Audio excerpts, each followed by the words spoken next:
ये मुझे मेरी पुरानी प्रेमिका जैसी क्यों लग रही है? ये तो कृष्णलाल है, मेरा पुराना प्रेमी। ये यहाँ क्यों आया है? ये क्या माँ जी और ये नौकर एक दूसरे को इतने ध्यान से क्यों देख रहे हैं? बहू, तू इसे यहाँ क्यों लेकर आई है? माँ जी, आप इन्हें जानती हैं? नहीं, मैं नहीं जानती इस आदमी को। माँ जी, ये हमारे घर के नौकर हैं। आज से घर का सारा काम यही संभालेंगे। बहू, किसी को भी घर में लाने से पहले तू हमसे पूछना जरूरी नहीं समझती है? शारदा, इतना क्यों नाराज हो रही हो भाई? वैसे भी बहू को घर का सारा काम अकेले ही करना पड़ता था। अब घर का नौकर आ गया तो बहू की मदद हो जाएगी। हाँ माँ, रहने दो ना, एक गरीब का पेट भी पल जाएगा। ठीक है, तुम लोगों को जो करना है करो, मैं जा रही हूँ। शारदा खाना छोड़कर अपने कमरे में चली जाती है। मेरी सास तो इन्हें देखकर ऐसे गुस्सा हो गई जैसे ये उनका पुराना प्रेमी हो और इसने उन्हें धोखा दिया हो। सभी खाना खाते हैं। कृष्णलाल अपने घर के लिए निकल जाता है। अगली सुबह कृष्णलाल घर आता है और ईमानदारी से काम करने लगता है। आप इस उम्र में भी कितनी फुर्ती से काम करते हैं। आपने हॉल भी साफ कर दिया, नाश्ता भी बना दिया और अभी घर की चीजें भी साफ कर रहे हैं। बेटी, मैं गरीब नौकर हूँ पर काम ईमानदारी से करता हूँ। हराम का पैसा नहीं चाहिए होता है मुझे। दोपहर होती है। कृष्णलाल नींबू पानी बनाकर शारदा के कमरे में लेकर जाता है। तुम मेरे कमरे में क्या कर रहे हो? निकलो मेरे कमरे से बाहर। शारदा, ऐसा क्यों कह रही हो? तुम्हारी हिम्मत कैसे हुई मेरा नाम लेने की? भूलो मत, तुम एक 2 कौड़ी के नौकर हो और मैं तुम्हारी मालकिन हूँ। क्या हो गया है तुम्हें जो तुम मुझसे इतनी नफरत करने लगी हो? चाहे जो भी हो, मैं तुम्हारा पुराना प्रेमी ही हूँ। मेरी बात तो सुनो। तुम मेरे कमरे से बाहर निकलते हो कि नहीं? शारदा की आवाज सुनकर सेजल कमरे में आती है। क्या हुआ माँ जी, आप कुछ कह रही हैं क्या? देखना बहू, मुझे नींबू पानी नहीं चाहिए, फिर भी ये नौकर मेरे पीछे पड़ा हुआ है। बेटी, गर्मी बहुत ज्यादा है, इसलिए मैंने सोचा कि नींबू पानी बना कर दे दूं।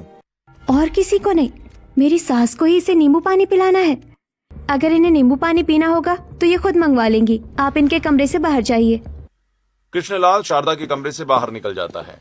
ऐसे ही कुछ दिन बीतते हैं और एक दिन कृष्णलाल बाथरूम में कपड़े धो रहा होता है। पुराना प्रेमी होने के बाद भी शारदा मुझसे बात करने के लिए तैयार नहीं है। पर शारदा ऐसा क्यों कर रही है? आज शाम नाश्ते में उसकी पसंद का कुछ बनाता हूँ, शायद खुश होकर मुझसे बात कर ले। इतना सोचकर कृष्णलाल अपना काम करने लग जाता है और फिर शाम होती है। कृष्णलाल किचन में आता है और बैगन के पकौड़े छानते हुए चाय चढ़ाता है। भाभी, आप जो नौकर लेकर आए उनसे कहिए चाय नाश्ता लेकर आने के लिए। नौकर मत कहो उन्हें, हमसे उम्र में बड़े हैं। काका, जल्दी चाय नाश्ता लेकर आइए। हाँ, लाया। कृष्णलाल चाय और बैगन के पकौड़े लेकर हॉल में आता है। बैगन के पकौड़े देखते ही सभी का मुंह बन जाता है। ये क्या, बैगन के पकौड़े? भला बैगन के पकौड़े भी कोई खाने की चीज है? हमारे घर में माँ के अलावा बैगन के पकौड़े कोई नहीं खाता। माँ जी, आपने बनवाए हैं बैंगन के पकौड़े? मैंने तो नहीं कहा इस नौकर से बैंगन के पकौड़े बनाने के लिए। पता नहीं इसने क्यों बनाए हैं। जब आपको किसी ने बैंगन का पकौड़े बनाने के लिए नहीं कहा तो क्यों बनाया आपने बैंगन के पकौड़े? मैंने किचन में देखा बैगन पड़े हुए हैं तो सोचा नाश्ते में बैगन के पकौड़े बना दूं। मुझे लगा सभी को पसंद आएंगे। मेरी सास और हमारे घर के नौकर के बीच में कोई तो कड़ी है जो इन्हें जोड़ती है। कुछ भी बनाना हो तो पहले पूछ लिया करिए। मैं देख रही हूँ जब से ये नौकर आया है कहीं ना कहीं बार बार मेरी सास से जुड़ रहा है। आखिर बात क्या है? कुछ दिन ऐसे ही बीतते हैं। कृष्णलाल किचन में काम कर रहा होता है। आखिर शारदा को हो क्या गया है? जब देखो मुझे डांटती रहती है। आखिरकार मैं शारदा का पुराना प्रेमी हूँ, फिर भी वो मुझे घूर कर भी नहीं देखती। अंकल, कौन आपको घूर कर देखता है? क्या हुआ? नहीं बेटी, कुछ नहीं। मुझे ऐसा क्यों लग रहा है कि इन्होंने मेरी सास का नाम लिया। हो ना हो इनके और मेरी सास के बीच कोई तो संबंध है। ऐसे कुछ दिन और बीत जाते हैं और एक दिन कृष्णलाल छत पर कपड़े फैला रहा होता है कि तभी शारदा आती है। शारदा, आखिरकार तुम मुझसे बात करने आ ही गई। ज्यादा खुश होने की जरूरत नहीं है। सच सच बताओ, तुम्हारे यहाँ आने का मकसद क्या है? शारदा, लगता है तुम हमारा पुराना प्यार भूल गई हो। मैं तुम्हारा पुराना प्रेमी हूँ।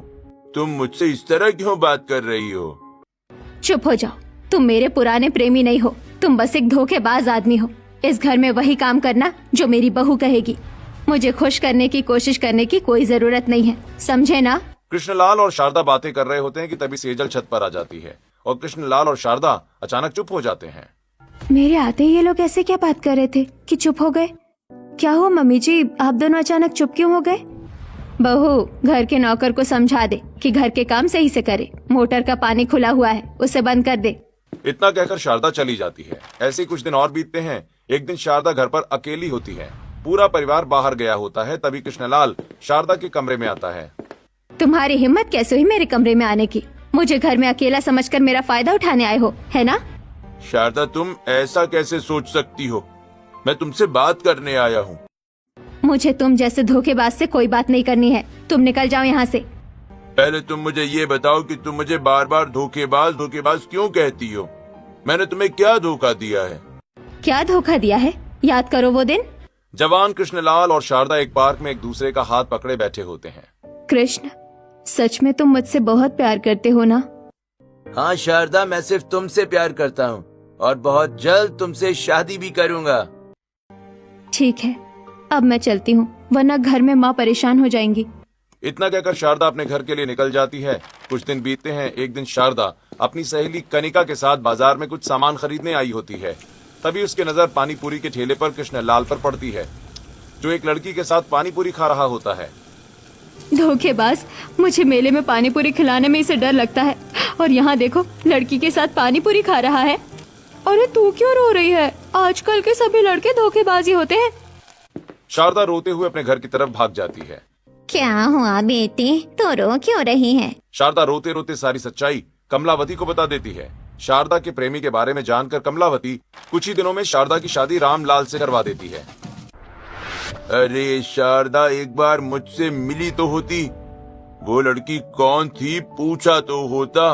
वो मेरी प्रेमिका नहीं, मेरी बुआ की बेटी थी। तुम झूठ कहते हो। मैंने देखा था तुम उसे बाइक पर बैठा के ले जा रहे थे। तो क्या मैं अपनी बहन को बाइक पर नहीं बैठा सकता?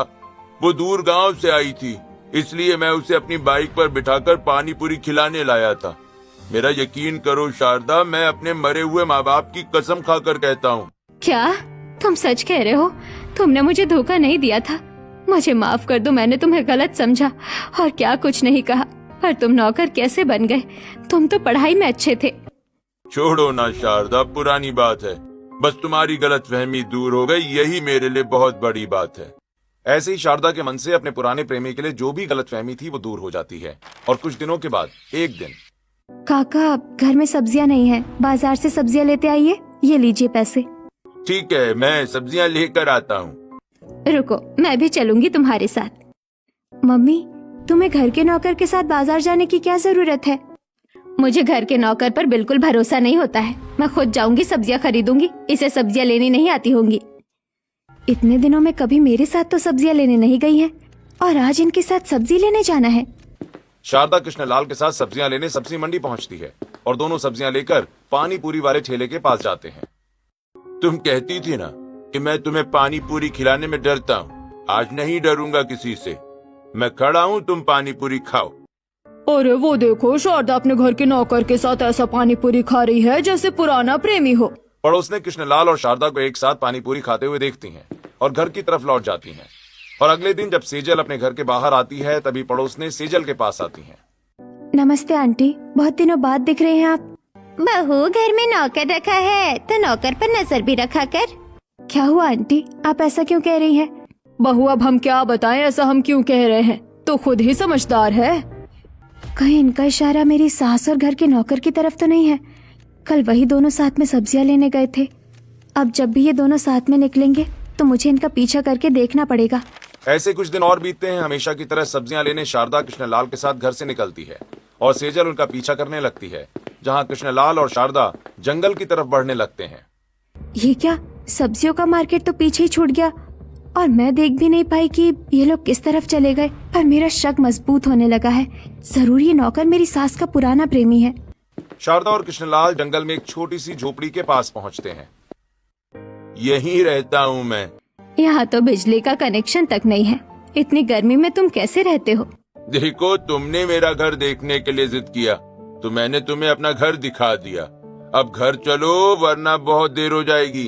शारदा कृष्णलाल के साथ सब्जियां लेकर घर वापस आ जाती है। अंकल, आज आपने खाना बहुत अच्छा बनाया था। अब आप आराम से घर जाइए और हो सके तो कल से आप थोड़ा जल्दी निकल जाया करिए। नहीं नहीं, आज से ये नौकर हमारे घर में ही रहेगा। क्यों मम्मी, नौकर को घर पर क्यों रखना है? बेटा रोज सुबह आने में ये देर कर देता है, जिसकी वजह से घर का काम देरी से शुरू होता है। यही रहेगा तो सुबह से ही घर के कामों में लग जाएगा। हम फालतू पैसे थोड़ी दे रहे हैं। हाँ, शारदा ठीक ही कह रही है। मेरी सास भी बड़ी चालाक है, जितने अच्छे बहाने से अपने पुराने प्रेमी को घर में रख रही है। सब खाना खाकर अपने अपने कमरों में सोने चले जाते हैं। ऐसे ही रात के 2 बजते हैं। शारदा और कृष्णलाल छत पर खड़े होकर धीरे धीरे बातें कर रहे होते हैं। शारदा, जब हम दोनों प्रेमी थे तब भी इस तरह छिप छिप कर मिलते थे, और आज मैं तुम्हारे घर का नौकर हूँ, फिर भी हमें छिप कर ही मिलना पड़ रहा है। कुछ नहीं बदला। तुम भी बिल्कुल नहीं बदले। पहले भी मजाकिया थे, अभी भी मजाकिया हो। वहीं दूसरी तरफ सेजल हॉल में आई होती है। अच्छा हुआ मैं पानी पीने उठ गई। ये क्या, घर का नौकर कहाँ गया? सेजल कृष्णलाल को पूरे घर में ढूंढने लगती है। फिर सेजल शारदा के कमरे के बाहर आती है और देखती है शारदा कमरे में नहीं है। हमारा घर का नौकर भी नहीं है, मेरी सास भी कमरे में नहीं है। जरूर ये दोनों छत पर होंगे। इतना कहकर सेजल छत की तरफ बढ़ने लगती है। तभी सेजल की पायल की आवाज कृष्णलाल शारदा सुन लेते हैं। लगता है तुम्हारी बहू छत पर आ रही है। अगर तुम्हारी बहू ने हमें ऐसे देख लिया तो गलत समझेगी। मुझे छिपना होगा। कृष्णलाल छत से नीचे जा रही पाइप पर लटक जाता है। मेरी सास तो यही है, पर वो नौकर कहाँ है? बहू, इतनी रात में तू छत पर क्यों आई है? इतनी रात में बहुओं का छत पर आना सही नहीं है। मेरी सास बार बार छत से नीचे क्यों देख रही है? माँ जी, आप लगातार नीचे क्यों देखे जा रही है? कौन है वहाँ? अरे बहू, कोई नहीं है। तू पहले घर में चल, तेरे बाल भी खुले हुए हैं। शारदा सेजल को पकड़कर घर में लेकर चली आती है। फिर थोड़ी देर के बाद कृष्णलाल हॉल में सोफे पर आकर सो जाता है। अगले दिन पड़ोसन सेजल के घर आई होती है। आंटी, आप यहाँ? बहू, तेरे ये छत की पाइप फट गई है। वहाँ से पानी के छींटे मेरे कपड़ों पर पड़ रहे हैं। जल्दी उसे ठीक करा। अच्छा ठीक है, मैं उसे ठीक कराती हूँ। कल रात मेरी सास लगातार पाइप की तरफ ही देख रही थी। आज रात तो इन्हें रंगे हाथ पकड़ूंगी। ऐसी ही रात होती है। कृष्णलाल शारदा के कमरे के बाहर आता है और दोनों छत पर बातें करने चले जाते हैं। पीछे पीछे सेजल भी छत पर आकर छिपकर दोनों की बातें सुनने लगती है। भले ही तुम मेरे पुराने प्रेमी हो, पर तुमसे बात करके मुझे बहुत अच्छा लगता है। मुझे भी तुम्हारे साथ छत की खुली हवा में खड़ा होना बहुत अच्छा लगता है शारदा। दोनों छत पर खड़े होकर अपनी पुरानी यादें ताजा करने लगते हैं। तभी सेजल अचानक दोनों के सामने आकर खड़ी हो जाती है। सेजल बहू, तू यहाँ क्या कर रही है? माँ जी, यही सवाल मैं आपसे पूछती हूँ। आप इतने रात गए घर के नौकर के साथ यहाँ क्या कर रही हैं? गर्मी लग रही थी, इसीलिए छत पर आई थी। माँ जी, आपके कमरे में एसी लगी हुई है और आपको गर्मी लग रही थी। साफ क्यों नहीं कहती कि हमारे घर का नौकर आपका पुराना प्रेमी है, जिससे मिलने आप छत पर आई हैं? नहीं, बहू, तुम गलत समझ रही हो। आप तो चुप ही रहिए। इस घर में आने की प्लानिंग आपकी ही है, पर अब मैं आप दोनों की सच्चाई सबको बता दूंगी। कौन यकीन करेगा तेरी बात का?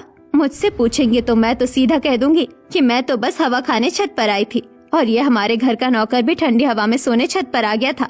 मुझे पहले कुछ सबूत इकट्ठे करने होंगे, उसके बाद ही इनके पुराने प्रेमी की सच्चाई सबके सामने लाऊंगी। बहू, हम लोग सिर्फ पुराने प्रेमी हैं, तुम गलत मत समझना कुछ भी। ठीक है, आप लोगों को जो करना है कीजिए, मुझे जो करना है मैं वो करूंगी। इतना कहकर सेजल अपने कमरे में चली जाती है। शारदा, अब तुम क्या करोगी? तुम चिंता मत करो, बहू किसी को कुछ नहीं बताएगी। वैसे भी हम गलत नहीं हैं। फिर शारदा अपने कमरे में आकर सो जाती है और कृष्णलाल सोफे पर आकर सो जाता है। कुछ दिन बीतते हैं और एक दिन सेजल अपने कमरे में खड़ी होती है। इतने दिनों से देख रही हूँ मेरी सास और उनके पुराने प्रेमी के रवैये में कोई बदलाव नहीं आया। अब मुझे कुछ सोचना पड़ेगा। उनके पुराने प्रेमी के बारे में मुझे उनके पुरानी जगह से ही पता चलेगा। मुझे उनके कॉलेज जाना पड़ेगा। सेजल घर से निकलकर शारदा और कृष्णलाल के कॉलेज पहुंचती है। मैम, मुझे 30 साल पहले आपके कॉलेज के शारदा और कृष्णलाल नाम के स्टूडेंट पढ़ते थे। मुझे उनके दोस्तों के रिकॉर्ड्स चाहिए। उस समय तो मैं प्रिंसिपल भी नहीं थी। वैसे उनके रिकॉर्ड्स है, पर तुम्हें क्यों चाहिए? वो मैं अपनी सास को सरप्राइज देना चाहती हूँ। ओह अच्छा, 1 मिनट रुकिए। प्रिंसिपल पुराने रिकॉर्ड्स चेक करती हैं। शारदा के नाम के ऊपर कनिका का नाम होता है। प्रिंसिपल से कनिका का फोन नंबर और घर का एड्रेस लेकर सेजल कनिका को बाजार में मिलने के लिए बुलाती है। कौन हो तुम जिसने मेरे पुराने फोन नंबर से मिलने बुलाया है? जी, मैं आपकी सहेली शारदा की बहू हूँ। मुझे उनके पुराने प्रेमी कृष्णलाल के बारे में जानना है। वो कृष्णलाल? बेटी, उस आदमी से ज्यादा तुम्हारी सास को किसी ने प्यार नहीं किया होगा। शारदा की शादी के बाद कृष्णलाल ने खुद को एक कमरे में बंद कर लिया होता है। हे भगवान, 1 हफ्ते से मेरे बच्चे ने खुद को एक कमरे में बंद कर लिया है।